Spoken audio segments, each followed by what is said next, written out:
अस्सलाम वालेकुम। आज बना रही हूँ बहुत ही मज़ेदार पालक और गोश्त की रेसिपी, जो कि मैं बनाऊँगी पंजाबी स्टाइल में।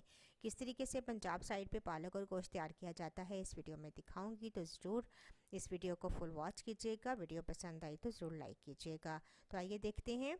मैंने यहाँ पर लिए हैं तकरीबन 2 गड्डियाँ मेरे पास पालक की थी और एक मेथी की, और इनको मैंने बहुत अच्छे तरीके से वॉश कर लिया। तकरीबन 3 से 4 पानी में आप इनको धो लें ताकि इनकी मिट्टी वगैरह निकल जाए। और धोने के बाद मैंने इन्हें प्रेशर कुकर में डाल दिया है और इसके अंदर मैं शामिल कर दूँगी 3 से 4 सब्ज़ मिर्चें, और 10 मिनट के लिए मैं इसे प्रेशर दूँगी ताकि पालक और मेथी अच्छे तरीके से गल जाए। तो देखिए, प्रेशर देने के बाद पालक और मेथी तो बहुत अच्छे तरीके से गल चुके हैं, लेकिन पानी बहुत ज़्यादा रिलीज़ हुआ है। तो ये तमाम पानी मैं निकाल लूँगी और इस पानी को हम ज़ाया नहीं करेंगे, गोश्त गलाने में हम इसका इस्तेमाल करेंगे। तो एक देगचे के अंदर लेंगे यही पानी तमाम जो मैंने पालक का निकाला है, और इसके अंदर डाल दूंगी गोश्त। तो गोश्त मैंने लिया है तकरीबन हाफ़ केजी से थोड़ा सा ज़्यादा है। आप अपनी मर्ज़ी से यहाँ पर गोश्त की मिक़दार शामिल कर सकते हैं। इसके अलावा मैं इसमें शामिल कर दूंगी तकरीबन 2 दरमियाने प्याज रफली मैंने काट लिए थे, और 3 से 4 डालूंगी टमाटर, ये भी मैंने रफली काट लिए थे। तकरीबन 1.5 टेबलस्पून में इसके अंदर शामिल कर दूंगी अदरक और लहसुन पिसा हुआ।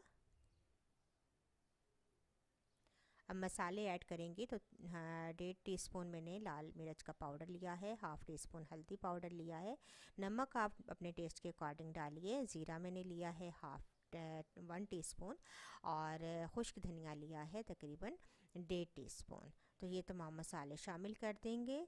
तमाम चीज़ों को अच्छे तरीके से करेंगे मिक्स और इसको गलने के लिए रख देंगे। यहाँ पर आप चाहें तो प्रेशर कुकर का भी इस्तेमाल कर सकते हैं, प्रेशर कुकर में भी आप गोश्त को गला सकते हैं।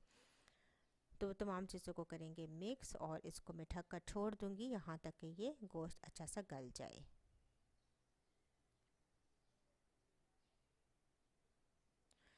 तो देखिए, तकरीबन घंटे 1.5 के बाद गोश्त बहुत अच्छे तरीके से गल चुका है। स्लो आंच पे मैंने रख दिया था, और अब इसके अंदर मैं शामिल कर दूंगी हाफ़ कप ऑयल, और इसके साथ ही हम ऑयल के साथ अब गोश्त की भुनाई करेंगे।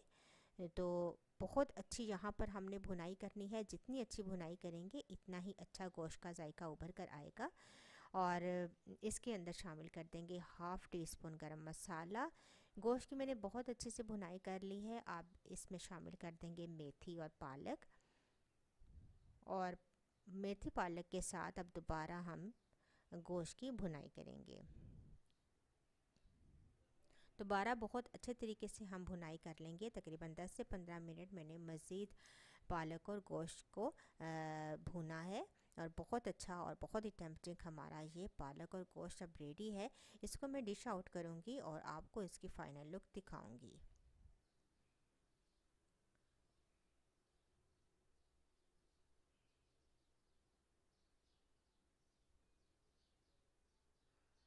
तो यहाँ पर हमारा पालक और गोश्त बिल्कुल रेडी है। बहुत ही मज़ेदार, बहुत ही टेम्पटिंग, डिलीशियस हमारा पालक और गोश्त तैयार हो चुका है। ज़रूर ट्राई कीजिएगा। इस तरीके से पालक और गोश्त की रेसिपी आप एक दफ़ा बनाएंगे तो आपको बहुत ही अच्छी लगेगी। तो ज़रूर ट्राई कीजिएगा। मुझे अपना फ़ीडबैक देना मत भूलिएगा। वीडियो पसंद आई तो ज़रूर लाइक कीजिएगा। इंशाल्लाह एक नई वीडियो के साथ दोबारा हाज़िर होंगी। अल्लाह हाफ़िज़।